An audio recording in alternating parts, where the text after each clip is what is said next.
ہمارے مربی مشفق استاذ محترم اور ہر موڑ پر ہماری رہنمائی کرنے والے، ہماری دستگیری کرنے والے حضرت مولانا عبداللہ صاحب، جن کے والد صاحب کی شخصیت سے کوئی ناواقف نہیں ہے، تو ان سب کو سب سے پہلے اور آپ سب کو سب سے پہلے میں تحیہ اسلام السلام علیکم ورحمۃ اللہ وبرکاتہ کہتا ہوں۔ محترم سامعین کرام، حاضرین جلسہ، طلباء اعزاء، آپ بخوبی واقف ہیں کہ ہندوستان میں، بر صغیر میں بڑے جوش و خروش کے ساتھ اور فخر کے ساتھ اور ہنسی خوشی کے ساتھ ہندوستان میں 2 دن بطور عید منایا جاتا ہے۔ ایک دن ہے یوم آزادی، انڈیپینڈنس ڈے، عربی میں کہتے ہیں یوم الحریہ والاستقلال عن التاج الانگلیزیہ، تو یہ پہلا دن ہے یوم آزادی، انڈیپینڈنس ڈے۔ اس دن سے متعلق ہمارے اساتذہ کرام بہت کچھ کہہ چکے ہیں، اور مختصراً کہنا چاہتا ہوں کہ ہندوستان کی آزادی کی خاطر اس دور کے علماء نے ہی صرف قربانی نہیں دی، صرف اس دور کے یا اس صدی کے اسلاف نے جو گزر بسے ہیں، ہمارے اسلاف یعنی شاہ ولی اللہ محدث الدہلوی، ان کے فرزند ارجمند شاہ عبدالعزیز محدث دہلوی، عبدالحق صاحب اور شاہ اسماعیل شہید اور ٹیپو سلطان سے لے کر بانین دارالعلوم دیوبند عابد حسین صاحب، اسی طرح سے رشید احمد گنگوہی، قاسم نانوتوی اور ان کے شاگرد محمود الحسن دہلوی، اسی طرح سے حسین احمد مدنی، انور شاہ کشمیری رحمہم اللہ تعالی نے، ان حضرات نے صرف قربانی نہیں دی اس ملک کے خاطر، اس محبوب وطن کے خاطر، صرف ان عظیم شخصیتوں نے صرف قربانی نہیں دی، بلکہ اس دیش کی خاطر، اس ملک کی خاطر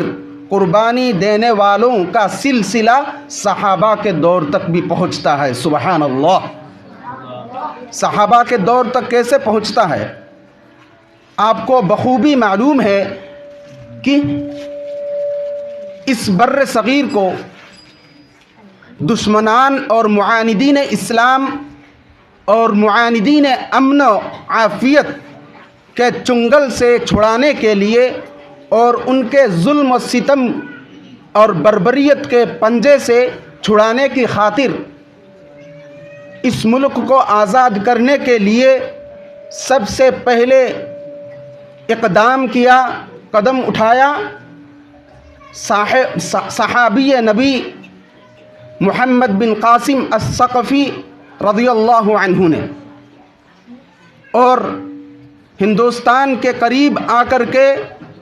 انہوں نے ہندوستانیوں کو کلمت اللہ کی طرف دعوت دی، اور ظلم و بربریت کو اور بے امنی کو ختم کرنے کے لیے مواعظ حسنہ ان کے سامنے رکھے۔ اس کے بعد محمود الغزنوی رحمۃ اللہ علیہ نے بھی قربانیاں پیش کی۔ اسی طرح سے 1603 عیسوی میں اس دھرتی میں بے امنی اور اس دھرتی میں شرپسند عناصر کی طرف سے جو ظلم و ستم کے پروپیگنڈے شروع ہو چکے تھے، اسی 1603 عیسوی میں شاہ ولی اللہ محدث دہلوی نے محسوس کر کے اپنے شاگردوں کو، اپنے احبا کو، اپنے رفقا کو، زعما کو، رؤسا کو، اور اسی طرح سے ہندوستان میں ہندوستان کو لیڈ کرنے والے اور ہندوستان کی رہنمائی کرنے والے جو بڑی بڑی شخصیتیں ہیں ان کو ہوشیار کرنا شروع کر دیے تھے شاہ ولی اللہ محدث دہلوی،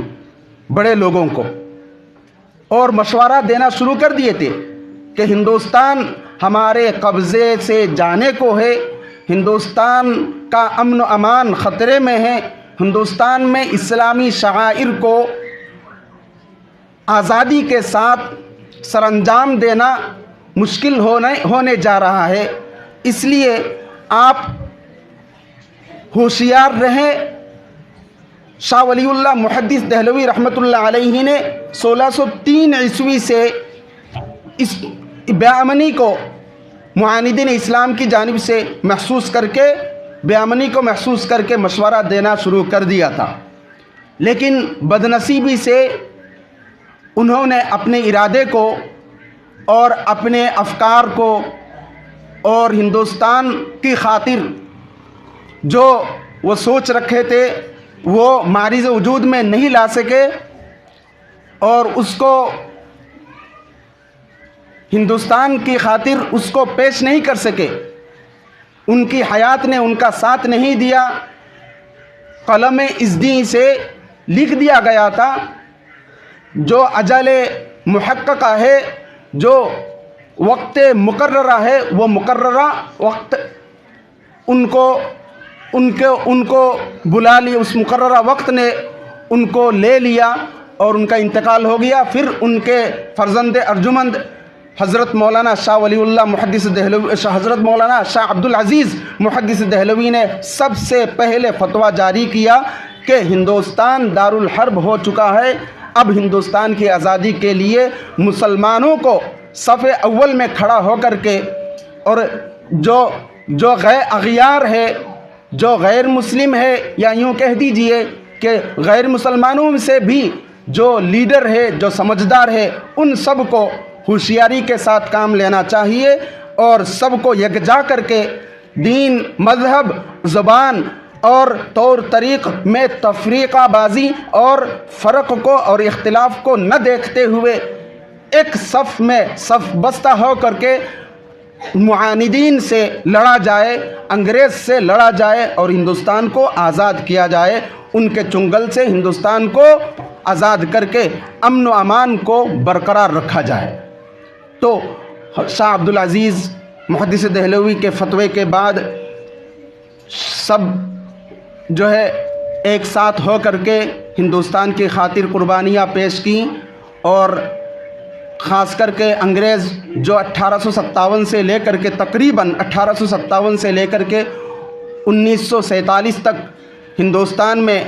ظلم و بربریت کا کوئی دہانہ نہیں چھوڑا، ظلم و بربریت کا کوئی موقع نہیں چھوڑا اور ہندوستان کے امن کو برباد کر دیا تھا، ان کو ہندوستان کی زمین سے بھگایا، اور آخرکار ہمیں یہ جو امن کی جو دھرتی ہے ہندوستان، وہ آزاد مل گیا، ہمارے نصیب میں، ہمارے حصے میں آزاد طور پر آ گیا، اور ہم آزادی کا اعلان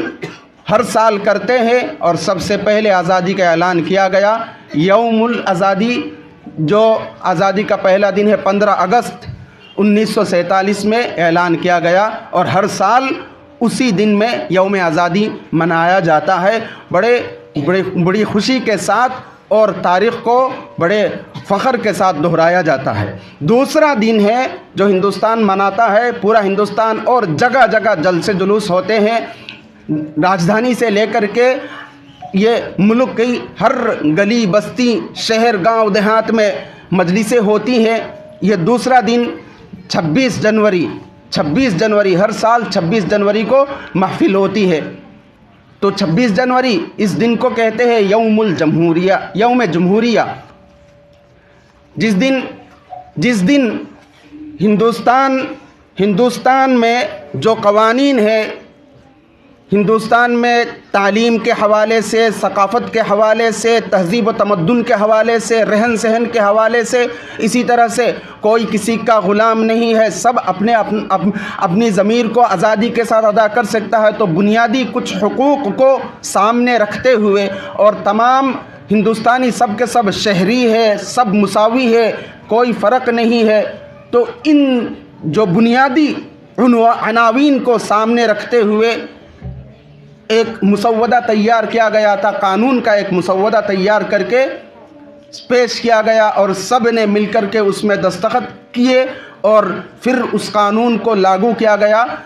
اور 1950 میں 26 جنوری کے دن اس قانون کو لاگو کر دیا گیا، جس قانون کے تحت ہم ہندوستان میں آزادی کے ساتھ چلتے ہیں۔ کھانے پینے کے اثاثے سے لے کر کے علاج کے اثاثے تک، یعنی دوائی خریدنے تک، اور اسی طرح سے نماز، روزہ، اور اسی طرح سے مذہبی جو کاموں کو انجام دینے کے لیے ہم جو امن و امان کے ساتھ اس دیش میں رہ رہے ہیں، تو یہ اسی قانون کے تحت ہے۔ اس قانون کے حساب سے ہم اپنی زندگی آزادی کے ساتھ گزار رہے ہیں، اور یہ جو سب کچھ ہمیں ملا ہے، امن و امان نصیب ہوا ہے، یہ ہمارے اسلاف کی بدولت اور ان کی دور اندیشی کی بدولت اور ان کی محنت و قربانیوں کی بدولت ہمیں نصیب ہوا ہے۔ اب جو کچھ شرپسند عناصر، میں کہنے سے گریز نہیں کرنا چاہتا ہوں، ہوشیاری کے لیے کہہ دینا چاہتا ہوں کہ کچھ شرپسند عناصر جو ہندوستان میں ہیں وہ اس امن کو برباد کرنے کے لیے تلے ہوئے ہیں، ہر جگہ کمزوروں پر ظلم برساتے ہیں، اور اسی طرح سے دلالی اور رشوت خوری کے توسط سے جگہ جگہ اقلیتوں پر بطور خاص اور اسی طرح سے اسی طرح سے کچھ کمزور آدیواسی جو لوگ ہوتے ہیں ان پر، اور اسی طرح سے کمزور درجے کے لوگوں پر ظلم ڈھاتے رہتے ہیں کچھ شرپسند عناصر۔ تو یہ ایک ہوا کا جھونکا ہے، اس جھونکے سے گھبرانے کی ضرورت نہیں ہے۔ آج جو کام کر رہے ہیں یا جو حرکتیں ہو رہی ہیں، جگہ جگہ جو فساد مچا رہے ہیں، وہ پائیدار نہیں ہے، کیونکہ حق ہمیشہ اوپر ہی رہتا ہے، حق ہمیشہ جیت کر ہی رہتا ہے، اور حق پر رہنے والوں کے امتحان کی خاطر